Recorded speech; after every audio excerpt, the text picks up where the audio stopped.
All right, are we live? We are. Awesome. Well, hey everybody, welcome back to Wisdom and Wanderlust. My name is Michael Bennett, co-founder of ExploreX. And on behalf of our entire team, we're super excited for you to be with us today. So thanks for being here. I'm joined, as always, by my colleague, Robin, who's going to help co-host our webinar with Melody Miles today.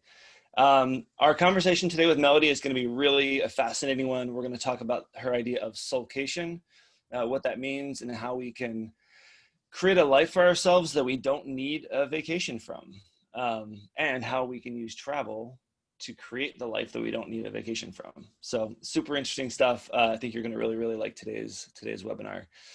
Before we jump into that conversation, just a couple quick items for you. As always, if you are new to the ExploreX community, please check out our website, explore-x.com, to learn more about who we are, what we do, what makes us so special, and the different products, services, and programs that we offer.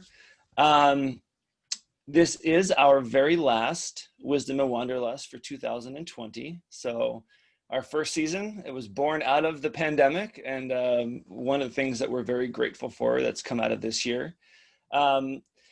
Some exciting news. We are going to be moving forward in 2021 with Wisdom and Wanderlust, but we're going to be converting that into a podcast. So we've been working really hard behind the scenes to line up a series of great speakers about the inner journey, folks that know about different destinations and outer journey topics. So lots and lots of really good stuff in store coming in 2021. We're hoping to launch that in January. Date is a little bit TBD, but stay tuned for that. We'll be sending out emails announcing when those will be available. And then those podcasts will come out. I think we're talking like twice a month is the thought now. And they should be available on all of your favorite podcast listening platforms. So again, super exciting. Stay tuned for more there. Also wanted to highlight that we have been working really hard behind the scenes. Shout out to Amanda on this one, and developing our new traveler community.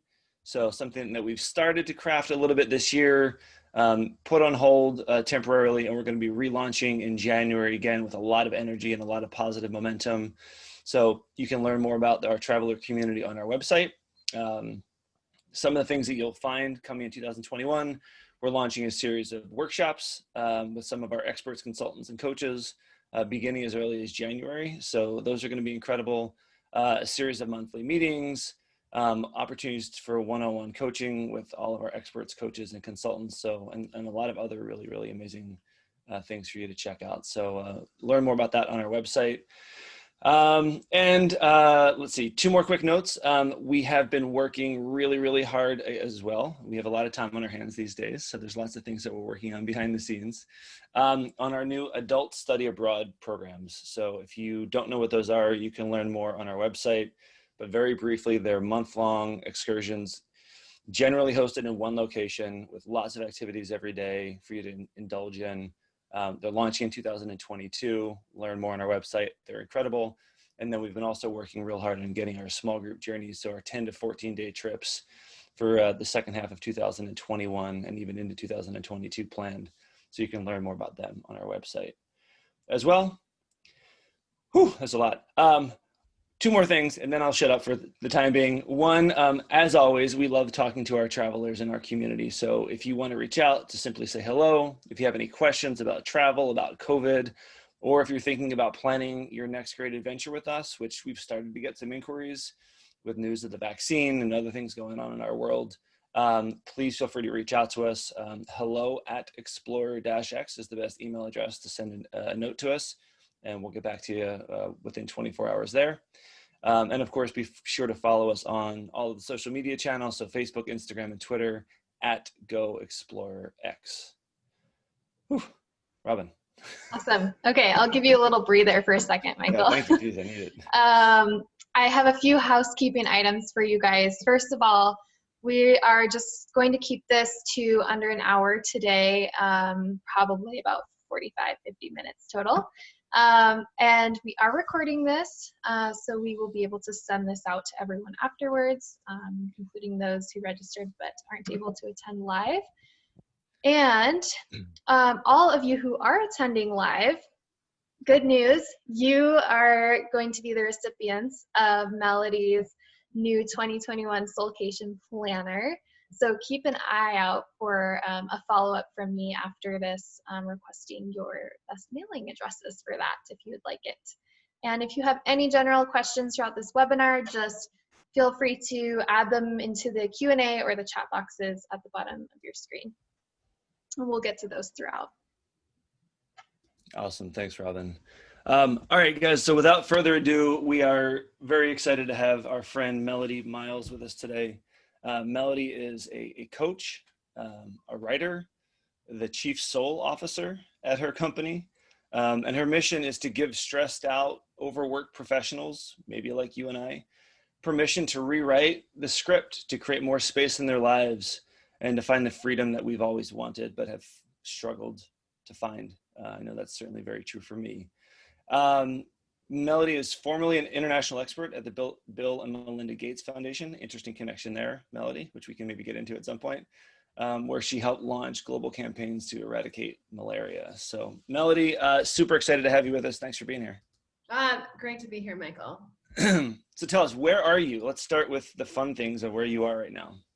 I am coming to your community live from Playa del Carmen, Mexico, which is a sliver on the Riviera. And I am a lover of travel, like many of the people probably on this call, and decided, given my own particular situation, to spend the winter here. So I will be here for 6 to 9 months, and have made my home in a place in the world where Americans can be.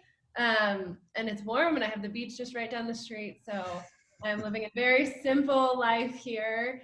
But it feels really aligned with what I want right now. Amazing. So how are you filling your days? What are you up to? I am writing, I am coaching, I am consulting, and I am constantly learning.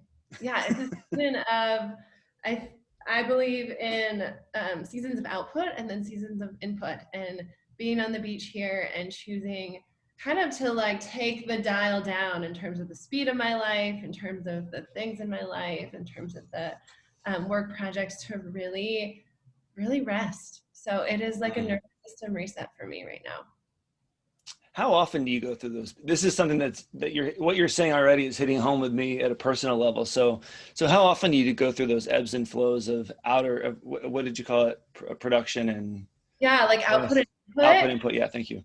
I have different rhythms, and I love calling them rhythms because I think our brain and our bodies work best when we have rhythms rather than kind of this disjointed. So once a year, I take a think week where I completely disconnect. I, turn in all my digital technology, read. But then the rhythms that really serve me are about once a quarter. I go away by myself. Like I take myself on vacation. And I don't necessarily do a lot. I'll bring a journal, I'll write, but it's about listening to my inner voice. And then I would say once a week, I take myself on a date. It's different during COVID, but it's like date night with self. And even if you have a partner, I think it's really important to connect with yourself. And then I do about 3-month cycles. So I've found that 3-month quarter rhythm, that there are quarters of high intensity, but if they're not followed by quarters of lower intensity, that I just, I'm ramping up to burnout, and we can talk about my story, but I have experienced a serious burnout in my life. And so the lessons I bring to my clients, and when I talk about slow travel and when I talk about ways to connect to yourself and travel, is because I deeply believe that we are both at our peak performance, but also happiest in life when we establish these rhythms of rest. Yeah, I love it. Again, like what you're saying is already landing. I mean, I just sharing vulnerably, like I don't feel burnt out, but I'm having physical manifestations of burnout. And so, I was at an acupuncturist the other day, and he's like, dude, you need to like chillax and take some time off and do all of that. And I'm bad at doing that, mostly because I love what I do. But it's really, even when you love what you do, right, it's still important to take that time to rest and recover, right? Because without that, you can't have your foot on the gas all the time. And burnout is stealthy, right? Because our brains and our nervous system have learned to override feelings of pain and exhaustion, right? And so we live in a doing society. And so our bodies give us these signals that we ignore. And I find time and time again, it's usually the body that shuts down first, right? Like people will tell me, oh, no, like I'm good, I'm managing life. I mean, my story was having an anxiety, like a full-on panic attack, on the bathroom floor at the Bill and Melinda Gates Foundation. So very high-level job, literally could not get off the bathroom floor. And I remember like being taken to the emergency room and the doctor asking me if there was anything stressful going on in my life. And I was like, no, right? Like I'm a global health expert. I'm 25 degrees, I'm good.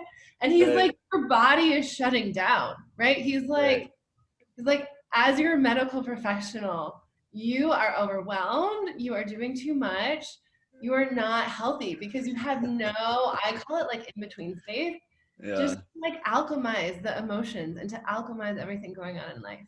Right. And travel can be that. It can also not be that, right? It depends what intention we bring into it and how much we crowd into it. Sure. Isn't it? It is, again, it's fascinating how we, I don't know, like look past some of these things that we're doing in our lives, right? I was talking to Lauren, my girlfriend, last night, right? And it was like, okay, starting in 2017, I ran out of money, like went through a divorce, moved to Seattle from Los Angeles, started 3 travel companies, like blah, blah, blah, blah, blah, blah, blah, hashtag pandemic, right? Like, and it's just like, no, I'm fine. And it's like, no, maybe I'm not, right? Like you need to give yourself that grace. And quickly, and we'll get back to your story. One of the things that I'm really proud of that we've been talking a lot about internally at ExploreX is, and this was something we read recently on an article, in an article, that we're going to start implementing, to your point, a 1 week per quarter mandatory paid week off. You have to disconnect. If you send an email, you don't get paid for that week, right? Like you're just out for a week, once a quarter, and once a month, a Friday off to just have your whatever, in addition to whatever your regular time away would be. So trying to really lean into that so people get that time and space to disconnect and recover on a more regular basis instead of doing it once a year for a week or 2 at a time. I love that because they've done a lot of research on corporations that give unlimited vacation and people actually take less of it because there's not that social support. Peak performance is incredible in compiling all the research on why it's important. But I love that you're putting that community aspect to support it along with giving that time off. Totally. Yeah. And even now, again, we're experimenting with new ways of organizing our work week, but borrowed this from the Gates Foundation, which I think you'll appreciate, but we're now implementing Quiet Fridays. Mm-hmm. So every Friday, just no scheduled meetings, like get your work done, and when you're done, get out of here and take care of yourself and do what you need to do to recover and relax and, get energized. So, I love that because people that have, and I'm sure your clients have jobs that are strategic or thinking or visionary, that requires actually a lot of spaciousness, right? So leaders always say it's like when you're wandering the streets of a city with no agenda, or when you're just like on the beach with nothing to do. It's actually when your mind is quiet and still and you're like almost in that state of not thinking, that you really can access the most creative parts of your brain. And so it is impossible when we're like meeting to meeting, task to task. Our brain cannot function in this like creative mode and this like production mode at the same time.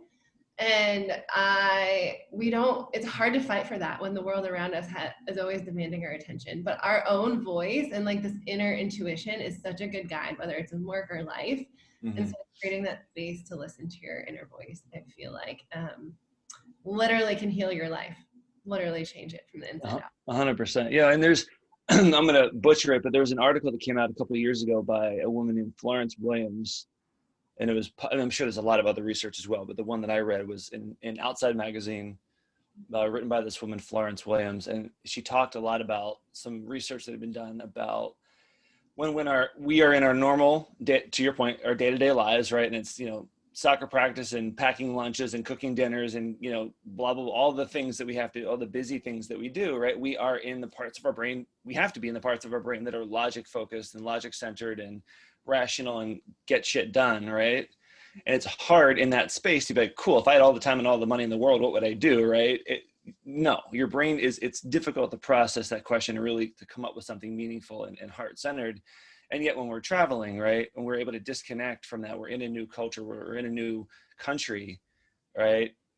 we create, and I know this lands with you, we create this, not only a physical space, right, but mental and emotional space to be like, okay, I'm disconnected from that, right? And that allows us to lean into the parts of our brain that are most closely associated with creativity and imagination and those kinds of things, right? So that same question of, if you had all the time and all the money in the world, what would you do?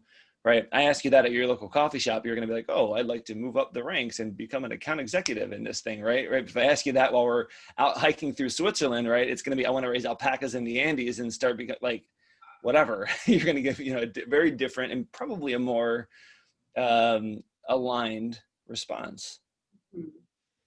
Wholeheartedly agree. Yeah. So let's step back for a little bit. Tell us about your journey, because you've had quite the traditional path to coaching and travel writing, through immunology and epidemiology. So like, tell us about that journey that you've been on. Yeah, I'm a trained global health expert epidemiologist. I manage the Gates Foundation Africa portfolio. So I've worked and traveled in 25 African countries. My travel really began in the developing world, off the beaten path. And when I reflect back on that life, it was checking all the boxes, doing all the things, right? Inherited the narrative that in order to be successful, you needed a powerful, important job. I always say that, I ended up as a humanitarian because I think I was trying to heal other people's pain because I didn't know how to heal my own. And I ended up, I think we all wake up through life crisis and pain. Similar to you, my mom died at a very young age. I was married for a short time. That ended. I ended up having a panic attack, and my body literally just revolted on the foundation bathroom floor. And it was that moment, like, do I walk back into that conference room, or do I finally take ownership of my life and acknowledge the deep brokenness and pain I'm in? And I'm a scientist, luckily, so I didn't know my way, right? Like, I had therapists and experts and had read all the books, and I had looked outside of me for answers, but I hadn't looked inside of my own self for those answers. And so I did what now is like the best thing I've ever done in life, but it was the scariest thing. People told me not to do it. Is I quit. I got offered a promotion and I turned it down. I quit my job at the Bill and Melinda Gates Foundation. I got rid of my house. I sold everything I owned except for a suitcase and a smartphone. And I decided to set out on a 12-month journey around the world. I ended up living in 12 countries and interviewing people on what it meant to be free, because I felt like I was an ambassador and a diplomat for freedom, for other people's freedom. And I didn't know if I was internally free. And by that, I mean, I don't know if I was expressing what I really wanted, if I knew what I wanted, if I had the capacity of channeling my own voice into the world. I was not a mouthpiece. I'm very proud of the work I did, but I was representing someone else's voice rather than using my own. And so on that journey, not only did I write and interview people about freedom, but I discovered that it was the people that were so so okay with what is, right? They weren't hiding, they weren't pretending, they weren't wearing armor. Actually, it tended to be the people in the developing world that had far less, right? They had this ordinary, simple life that seemed the happiness. And I was like, why is that, right? Like, why are the people with the least complicated lives like experiencing the most joy? And I was fascinated by this question as a scientist. And I think looking back on the villagers in Africa, for example, or the people in Thailand I interviewed, they had to feel deep pain and grief, right? They had to develop the tools to experience their own grief because it was so prevalent in their life. But they also had a community. You're living in a house with like 5 people, 10 people, right? You were very seen. And so these people experienced great joy, but they also experienced great grief. And it was like the depth of their joy and the depth of their grief was more intense than I ever realized. But it felt like that's what's fully living, right? When you're able to like hold in your body the full range of human emotions, when you're able to delight in the simple things in life, and when you're able to just have enough space in your life to be connected with yourself rather than being connected to the world and your inbox and your boss. And so I decided to completely redesign my life around spaciousness and believing that rest and play can be the gateway to transformation. So in a world where we all use busyness as a status symbol, but we're all unhappy, what if we tap back into that inner child and chose to use play as the way to heal our soul and bring clarity in our life? And so now I'm an ambassador for and coach, so really successful people who are doing great work changing the world, but want a little help changing their own world, and believing that by slowing down, they can actually experience more of the fullness of life. Wow, unbelievable. I love it. I love it. I love it. I love it. I'm actually curious to go back to your sort of findings, if you will, about why those people in developing nations were happier. What role do you think, I'm going to use the word expectations, play? Mm-hmm. Like, I know we, those of us that are fortunate enough to, I say fortunate enough, but to have been born in a first world country, right? There's sort of, as you mentioned, there's embedded expectations, right? I get good grades in high school. I go to a good college. I get a good degree. I go get a good job. I get a master's degree. I buy a house. I get married, or I do, you know what I mean? Like all these things. And at some point you end up being like, yeah, and then I'm going to get burnt out and have a heart attack.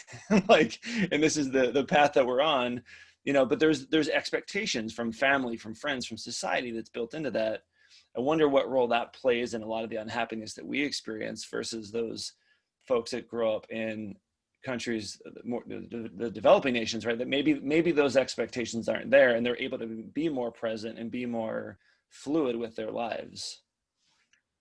100%, right? And I say, like, neurologically, emotions last in our body about 90 seconds. Like, that's how long it takes to literally move through our nervous system, and everything else is the story we tell ourselves in our head. So we're all, right, and we've inherited all these stories, right? And so it's so complicated, because living in the developed world, you have to undo. I always say unlearning is the hardest part. And I think travel can help that. You have to unlearn all these stories, which you really just made up about how your life is supposed to go.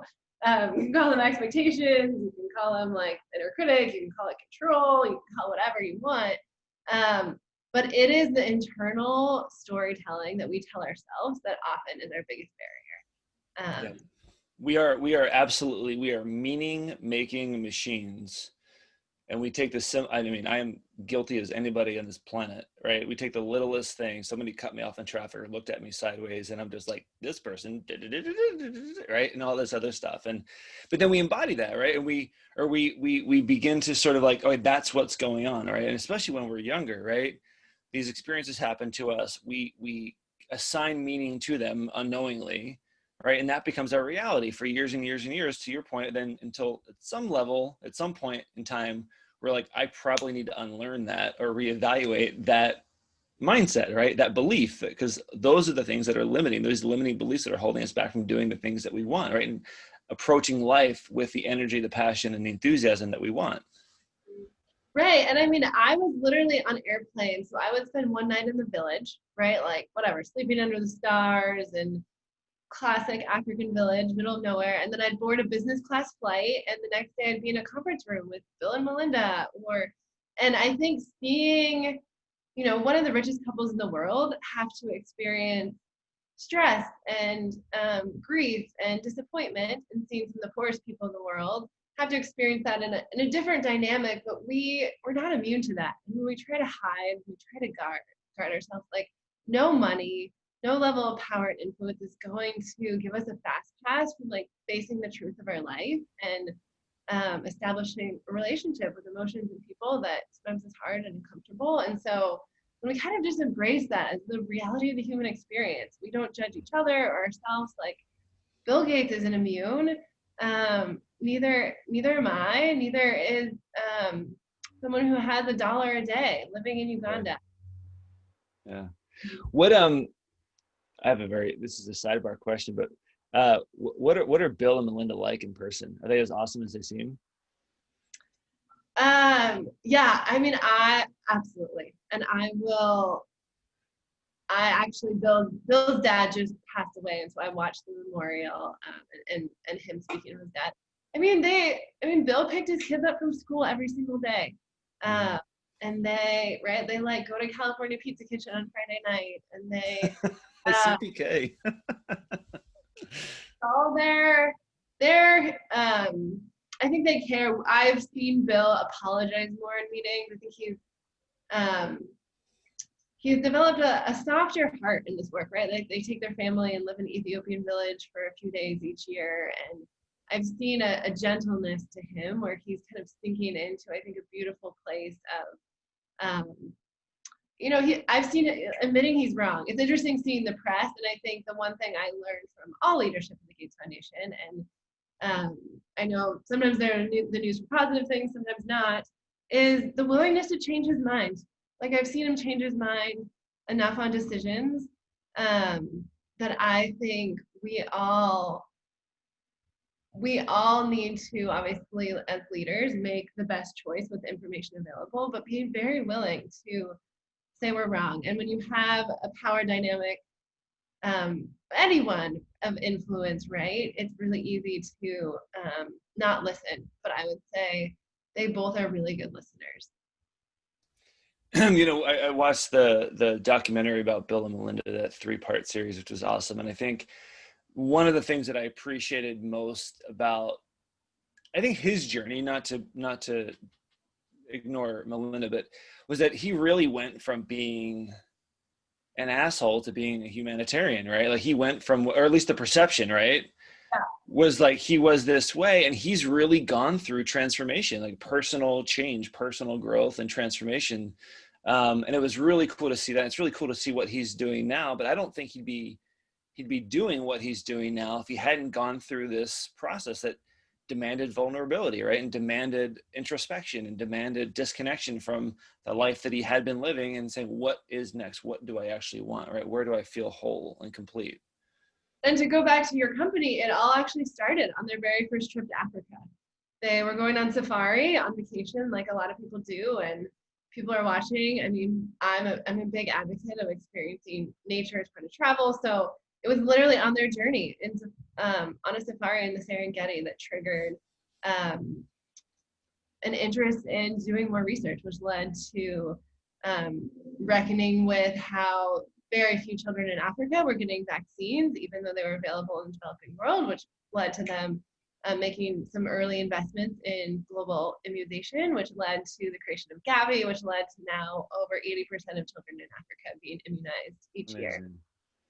Unbelievable. Yeah, it speaks to the power of travel, and it's those larger global changes, right? That spark is that personal change, right? That personal awareness and the shift in perspectives. And again, it's something that people that have listened to this, over the past year have heard me say a lot is, the only reliable source of action in our lives is how we see the world, right? So travel is that tool, that catalyst that allows us to see ourselves and see the world differently. And when we have these experiences while we're traveling, right, that sparks this desire for our own growth and change, but that oftentimes leads to a lot of really, really positive things in our communities, our families, in the world, right?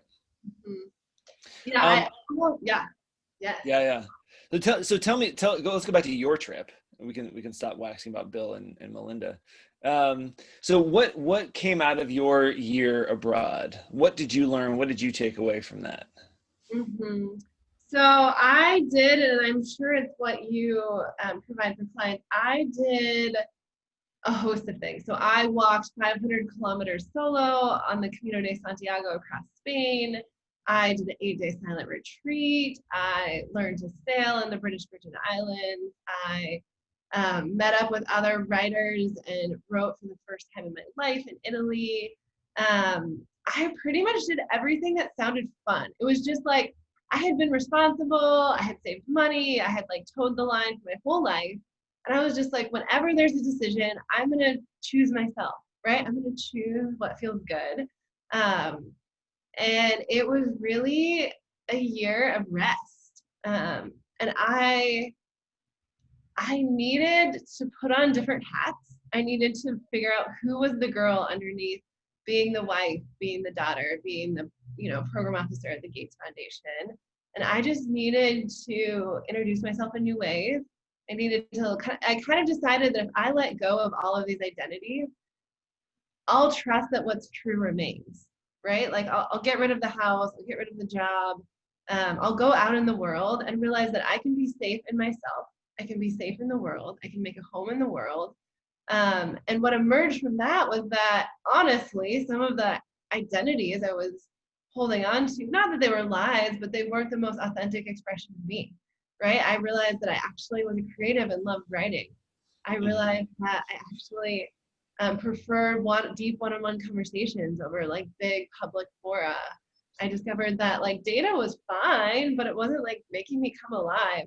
And I think when you travel and, you know, maybe you're midlife and you have this reckoning moment where you actually want something different, right? Essentially, that experience taught me that what I thought I wanted, I didn't really want anymore. And that's fine, right? Like maybe it served me for a purpose, but my trip was a true sabbatical. And I almost launched a company helping people take sabbaticals because I believe we invest in retirement, we invest in homes, we buy all sorts of stuff, and we don't invest in ourselves, whether that be coaching, whether that be travel with intention, whether that be a time of rest. But there will be so much information that you find from stepping away from your life and resting that you will never get by like living at the pace that you're living now. And so that year was all about complete rest, and that by resetting my life through rest and play was the only way I would know what I really wanted. Because I remember sitting in a therapist's office, right? My mom had died, my husband had left. They're like, what? You know, what's going to make you happy? What do you want next? And like literally not having the answer and not knowing. And a lot of people, I think, in the not knowing, just choose the answer the world gives them, right? Well, I want a new partner, or I want a new house, or I want a bigger job. Maybe you want that, maybe you don't. But I invested in a sabbatical and I traveled solo and met people along the way that became my guides and actually ultimately taught me that I could be the hero of my own story. Oh man, you're speaking my language. I love it. Why is it, do you think, that people don't invest in themselves as much? At least here, you know, here in the States anyway, if not other parts of the developed world, so to speak. I think for women, I hear a lot that they feel selfish. I think they also feel not worthy of it. I think they feel like we should feel good with less. I get this sense from a lot of clients that they want to live both stories. They long for rest. They long for more spaciousness, but they also want to keep up with the busyness cycle and the achievement cycle. And it's like we hold on to two ways of living, one which doesn't feel good, right? We set goals on what we want to achieve, and they don't even make us feel good in our life. Why are we not setting goals based on how we want to feel? And so I think a lot of people still live by the narrative of happiness is just around the corner on the next achievement. Yeah, I just finally finished this book. It's taken me forever to get through. It's called This Book Will Make You Dangerous by a guy named Trip Lanier. I've shared this before on Wisdom of Wanderlust, but it's a book written for men, but the wisdom is useful for, of course, anybody. But he talks a lot about the fact that we have these objective goals. I need this degree or this amount of money or this car or this partner or blah, blah, blah, blah, blah, blah, blah, blah, blah, right? And we oftentimes get there and we're like, oh, wait, this doesn't actually make me happy, right? And what we're really searching for are feelings, right? Emotions. And these objective things, the car, the trophy wife, as he calls it, right? Like the whatever, these are all things that like we think they're going to make us feel a certain way. And when they don't, we're lost, we're confused, right? And so his big four, which I totally love, are freedom, aliveness, love, and peace, right? And that's really what we're searching for at the end of the day, are these emotions, or these subjective experiences. This is how I feel in this moment.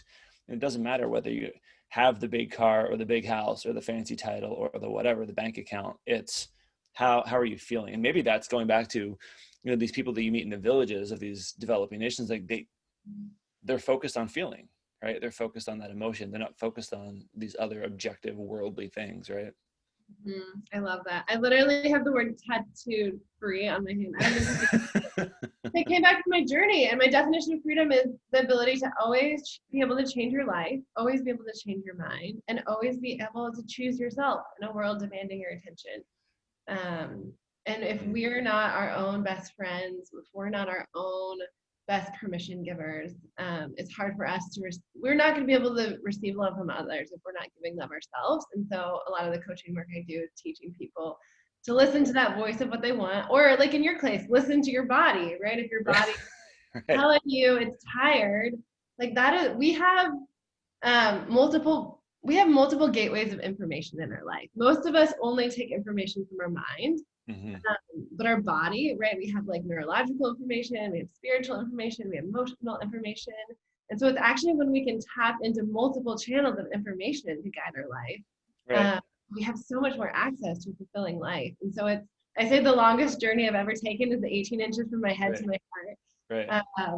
And for people traveling, you know, I'm a road warrior. I've traveled, you know, probably millions of miles in my life, but being able to tap into the information channels of our body and trust, whether it's I need water, or I need a nap, or I need a long vacation, or I need to disconnect from my phone for a day. Like, usually intuitively people know what they need.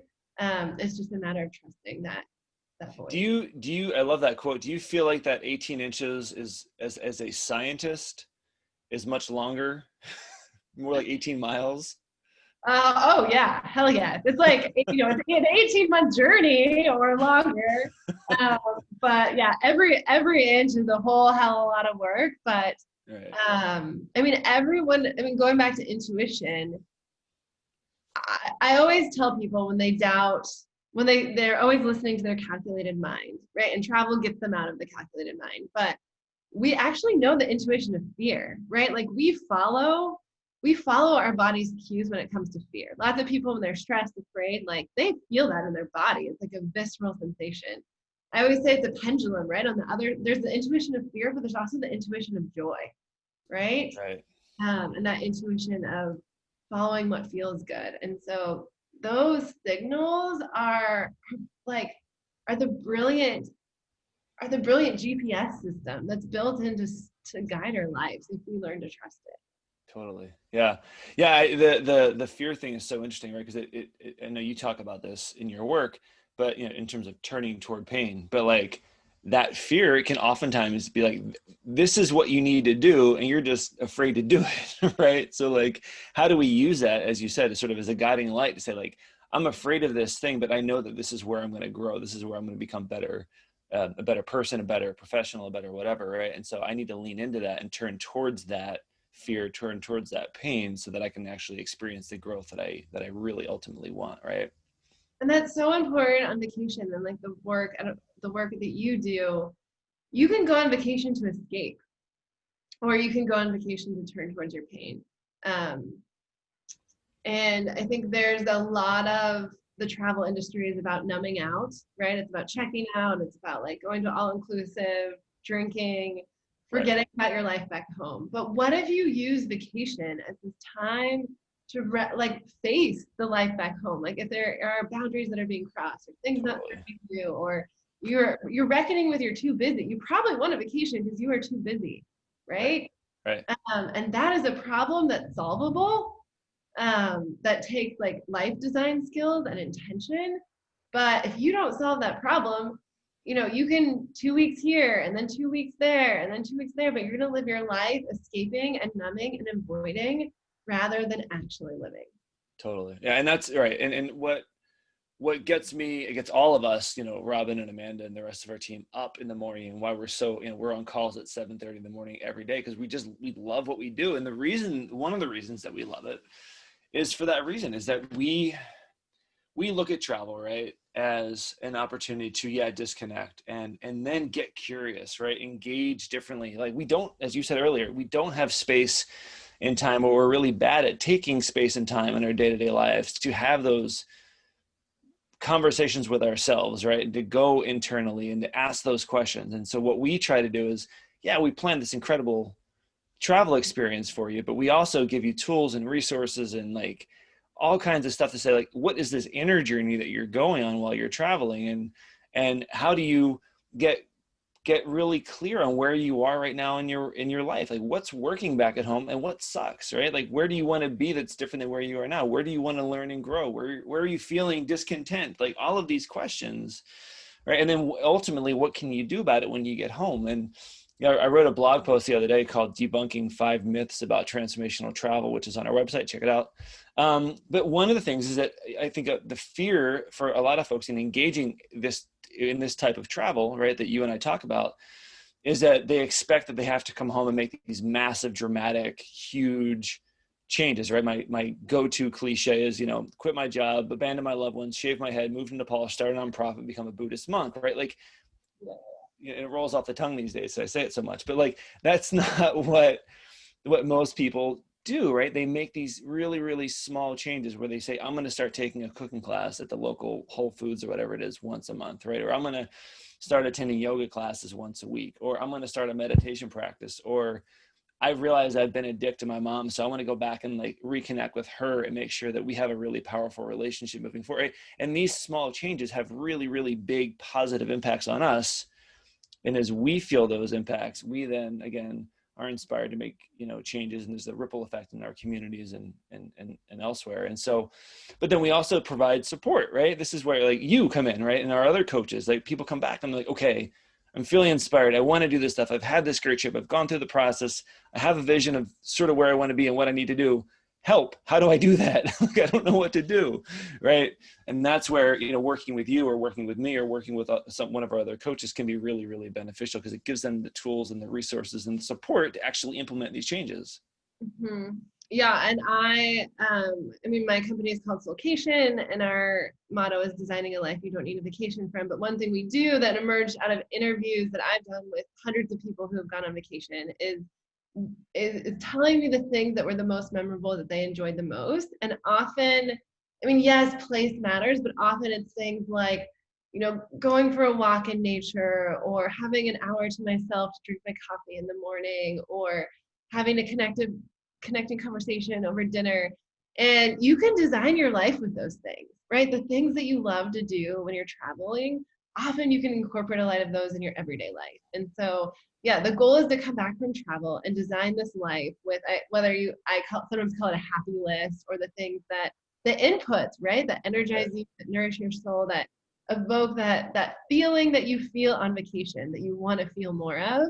Mm-hmm. The goal is, let's design that is your everyday life. I believe it's completely possible. And this planner that I'm going to send the people that are on this live call was birthed out of exactly that, working with clients that would show me their day-to-day to-do list, right? Like, here's all the things I'm going to achieve and accomplish. Here's my checklist. And I was like, where is your list for feeling good, for nourishing your soul, for connecting with yourself? And when we plan our day with a balance of inputs and outputs, that's when we're energetically balanced. But when we're energetically off, it becomes exhausting, and it's never a fun way to live. So for anyone who's had that great grand travel experience, obviously we live in COVID and it's never the same, but there is a way to take back those learnings and design a life that applies the experiences that made you feel the way you want to feel in your everyday life. Is there one or two practices that you want to highlight that you do that you found particularly powerful for you in terms of how to create the space in your life for that? I think what's on people's happy list, whether it's a bath or reading or dancing, whatever it is, that will change. But I get my clients to usually develop a morning routine and or an evening routine, right? To claim an hour for themselves in the morning, so that you're not waking up and immediately going to output. Yes. And so I actually have a free guide on my website of 8 different options of how to design a morning routine and what it looks like. So people can check that out at melodymiles.com. But it goes back to rhythms, just how I said, like, right, I could list off, I go on a date with myself once a week, and once a quarter I go on vacation with myself, and once a year I have a think week, and I spend an hour with myself every day. Like, those are rhythms, right? Like, if your days look different all the time and you're like, oh, I know I need to spend time with myself, but I have to fit it in here and then I have to fit it in there, it gets complicated, right? So I believe in ritual as a way of, it is a very ordinary thing that I literally see people in the developing world do all the time. And I believe the more ritual we have in our life, the more that we come back and we come back and we come back and we do it every day. And we don't change our life through like quitting your job, traveling the world was part of my story, but I believe we change our life through one daily right action at a time. Yeah, I love it. And you know, so one of the things that I've been doing for quite a while is that hour, you know, morning, you know, it's playing with the dog, it's meditating, it's reading, it's eating breakfast, it's, you know, and it's not even looking at the phone for until I'm done that hour, right? No input right there at all. No output, but no input either when it comes to that kind of stuff. And then things like, you know, creating a digital sunset in the evening is something that I found hard. I don't do it all the time, to be honest, but when I do, I always feel better the next day. I know that, right? Putting the phone away an hour, 90 minutes before bed, right?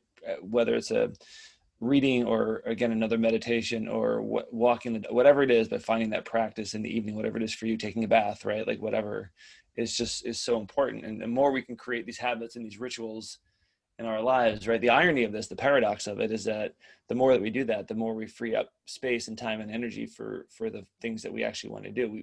It's not restricting. It's not, right. It's actually life-giving and energizing to do those kinds of things. Mm-hmm. So true. It's interesting as a coach, I market myself as a rest coach and a soul coach. So many people see coaching, you know, you have a business coach and you have a career coach and maybe like a relationship coach, all these things that you're trying to like fix and do. But what about your own joy, right? Like we forget to start with our own joy and claiming that time for ourselves. So especially I care deeply about women. I think there's different barriers and a different journey that women have to go on than men, but we all have to go on that same journey to claim for ourselves. Totally. We've got a couple questions coming in here. I've got a couple quick questions for you. You've got some exciting things coming out. You've got your new book. Yeah. I'm writing a book called Soulcation, Yep. Just the life you don't need a vacation from, which shares, my framework of numbing rest versus restorative rest, and how to create space in your life, turn towards your pain, and choose yourself. So that is in the works, and I will be launching a planner, which has a number of it's a guided 16-week daily planner, which also has some prompts for you to plan your week and set intentions around input and output rhythms. And that's the plan of it. That's what we're sending out to the folks that have attended today. Is that right? Yeah. So I will mail you a copy when it launches in December timeframe with a little note saying thank you. And we love your feedback. But that'll be up on my website, melodymiles.com. And I'm also hanging out a lot on Instagram at the Melody Miles. Awesome. And when's any idea when the book is expected out? For anyone, I don't know if you've written a book. The timeline. Not yet. No is the short answer. Short answer is no. Okay. Sign up for my email list. I send daily tips, or every week I'll send an email with just tips on how to experience Soulcation and how to take care of your soul. And then obviously when that book comes down the pipe, you will be the first to know about it. Awesome. And then you've got a podcast that you're starting as well next year. Is that right?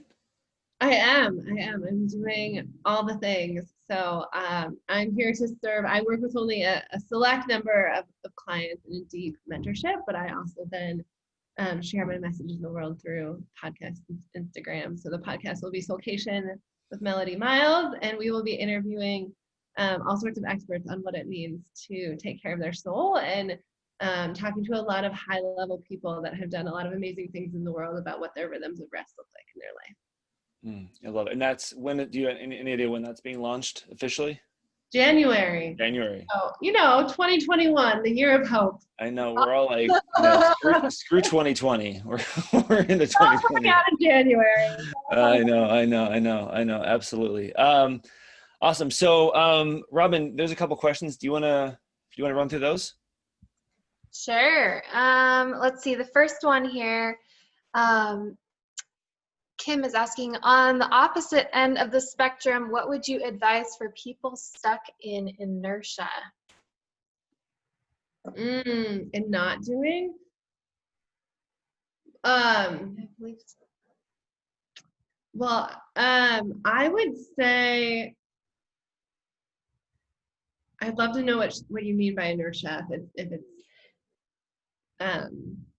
but I will say it still is probably, we can use doing too much as a numbing, escaping mechanism. We can also use doing nothing as a numbing escaping mechanism. They're actually both the same thing about hiding from ourselves, hiding from our truth. So it really, there's probably something in your life that just needs a therapist, a coach, something to work through, that feels hard to face because you were never taught how to face it. Of course it's hard, and of course it's scary, and I have so much compassion because I was there, and I know we've all been there. But usually some people turn towards success and hustling as a way to hide, and then other people it's more not taking any action. But oftentimes the root cause is actually connecting with the soul and identifying the limiting beliefs. Because there's often fear, right? We don't take action because we're afraid of failing. And that's a very valid fear. And oftentimes learning how to be in relationship with your fear is the gateway to taking action. Yeah, I love that. And I was reading or listening to a podcast last night, and one of the things they were talking about there's a book called The Tools by this guy Phil Stutz and Barry Michaels, but they talk about the paradox of engagement, and that a lot of times we feel like we don't have the energy to do something, right? So we don't even start it. But when we take that one small, seemingly completely like one breath, if you I want to start a meditation practice, but I don't even know where to begin, sit down and take one deep breath, right? Mm-hmm. And that's going to lead to a second. Maybe it might be next week, it might be tomorrow, maybe whatever, but small, teeny tiny, right? How do you eat an elephant, right? One bite at a time. So just get into the smallest piece of action that you can get into. And then that energy builds. Okay, I did that. I succeeded at that. I feel a little bit more energy. Let me do another one. And I get more energy. And this is the paradox, is that the more that we actually do, the more energy we get, even though oftentimes we think we don't have the energy to actually do something. So true. So true. Cool. We have a couple more I was hoping to get through really quickly. So Lauren's asking that she's starting to learn that setting boundaries at work can help prevent burnout. How would you suggest setting these boundaries, making sure you stick to them, and making sure your team knows it's a good thing in the long run without feeling guilty? Such a good question. I mean, speaking them out loud is, whether it's an out of office message, whether it's communicating to your boss, like you're going to be offline after Friday at noon, whatever it is. I think the more we use our voice to say what we need and speak those boundaries, the more we take back our power in our life. And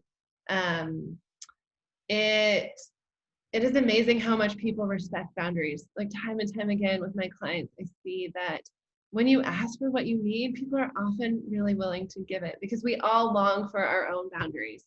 And sometimes it's a list of setting priorities. I tell people, especially with work, tell me the 3 most important things you're going to do in the day.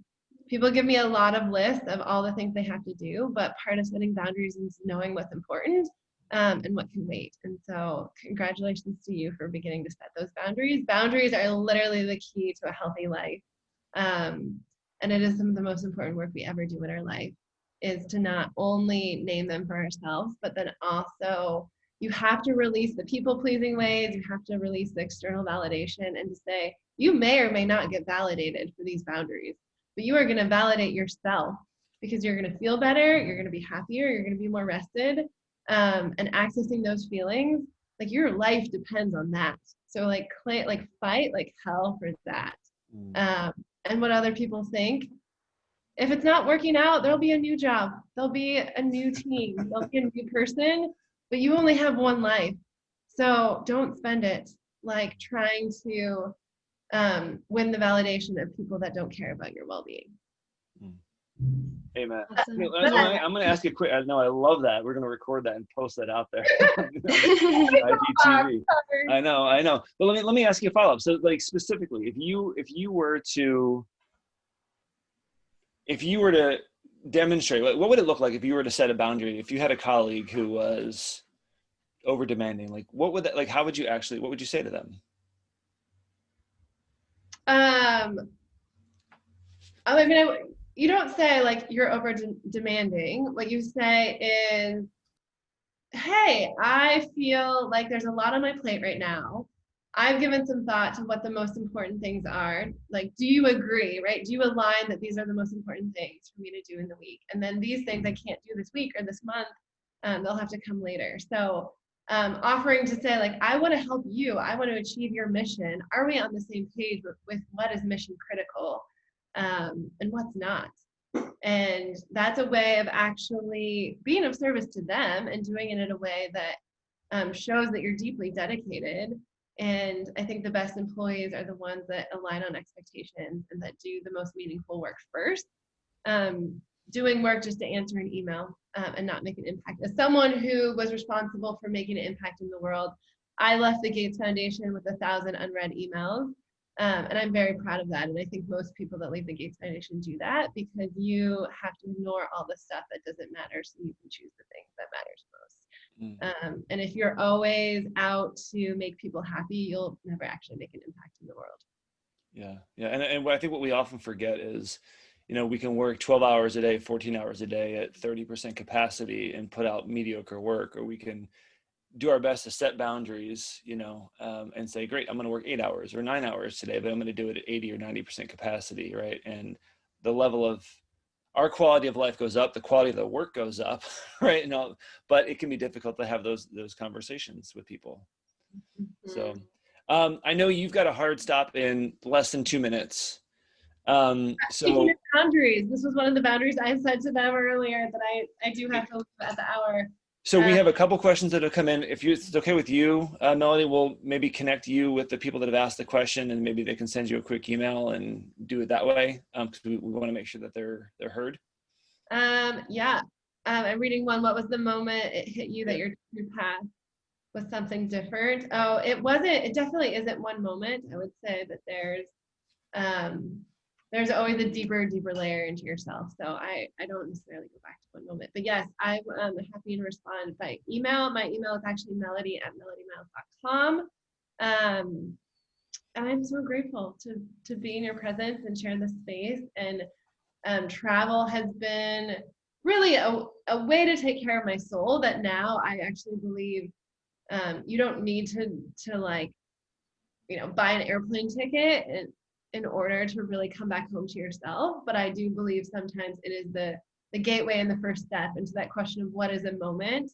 I think trying something new, leaving your old identities behind and experimenting is a great way to begin to build new habits that ultimately you'll be able to design in your everyday life. So cheering on you and your work, and I am sending people your way, believing in this company's mission that there is a different way to travel, there's a different way to walk through the world, and you are, you're building a tribe of people who are claiming that for themselves, and I'm excited to see what this tribe collectively creates. Well, we appreciate that, and we'll continue to support you and send folks your way as well. If they travel with us and they want some one-on-one coaching, they know where to find it. So, all right, we'll let you get out of here. Thank you. All right, take care, everyone. Thank you so much, Melody. Thank you, Melody. Thanks for everybody. All right, she is gone. Robin,